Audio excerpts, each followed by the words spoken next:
Are you ready to talk about How to Train Your Dragon movies? Because I'm about to rank the entire franchise from worst to best films. You have McGann, the Fangirl. Make sure you subscribe and check back every week for new fandom videos. Don't worry, I'm not going to get into any plot spoilers for How to Train Your Dragon 3. If I think I'm coming close to something big, I'm going to scream out spoiler real quick so you can be ready. But the first and second movie, there will definitely be spoilers, so be prepared for that. I've said this before in other videos, but I absolutely adore How to Train Your Dragon. It's really one of the best fantasy worlds ever presented in film. And even though you're probably reading things that say, oh, we've got the best box office numbers for any of the How to Train Your Dragon movies, keep in mind that the first movie came out in 2010 when ticket prices were significantly lower, so it's really hard to compare these movies by earnings when they're 9 years apart. And since we can't trust those box office numbers, I want to personally rank the How to Train Your Dragon movies. Number 3, How to Train Your Dragon 2. This movie was beautiful and it definitely added to the story of the franchise, but I have a few issues with it. I was a big follower of Riders of Berk. Defenders of Berk I didn't see so much, but when the second movie came out, I noticed some clear discrepancies that they weren't really following canon with the series. Maybe something happened in the series that I totally missed or forgot, but Hiccup's dad, Stoic, had a totally different dragon than he had in the series, and that just irked me. The second movie also gives us a lot of new elements that I'm not sure were really built up properly. Mostly, I take issue with the idea of a dragon king. It seemed like a cheap way to make dragons lose their free will even more,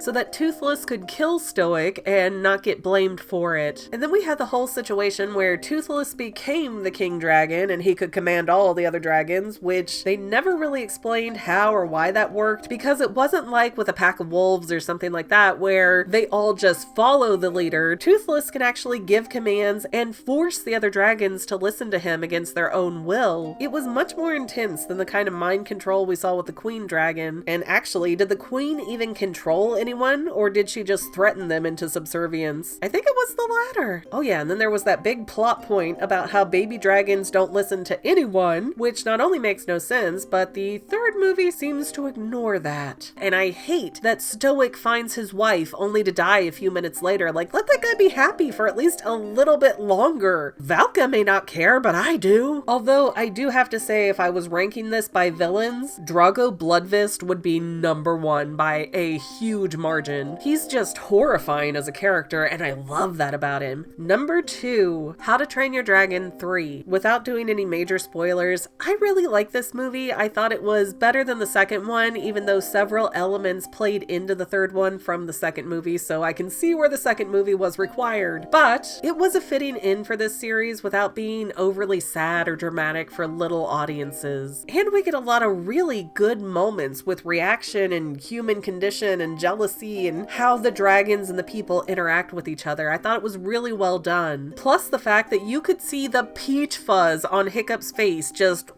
blew my mind. The animation in this is so top-notch, and the movie in general is so fun. The only thing I really didn't like was the villain. I thought he kind of looked weird and his lips were way too big, and I just didn't feel his motivation or much of any menacing tone from him. He was just sort of arrogant. And I will mention that Hiccup and Toothless do keep paralleling each other throughout the entire series, and I enjoy that. But I'm gonna leave it there so that there are no spoilers for the people who didn't get to see it yet. And that leaves us with number 1, How to Train Your Dragon, the original film. This movie gave us the foundation for the series, and it was really well done and well put together. Plus, we have one of the most iconic moments in cinema where Hiccup puts out his hand to make contact with Toothless. It's got action, it's got adventure, it's got this fish out of water story, and the villain for this is really interesting because it's Hiccup's community, his village, that are the villains. And in a way, the villains are really scary because it's society that's the problem, and changing the mind of society is really difficult. When you grow up with this mindset that the dragons are evil, it's really hard to accept change. And it's not that the people were bad, it's that they were scared and they were following their leader's direction and they were doing what they've always done. And to the same extent, the dragons were doing that too because they were following the orders of the queen dragon who was forcing the others to bring her food. But hey, a movie where people have to challenge the way things have always been done to make a better world doesn't doesn't sound like a bad movie, does it? And it doesn't hurt that it's gorgeous, and I love it, and the story is next to perfect, and it's so much fun, and so nothing like the books. So because the first movie is devoid of any sadness, and it lays all this great groundwork for the rest of the franchise, how can I not rate this as number one? Yeah, I might be overthinking it, but that's literally my job.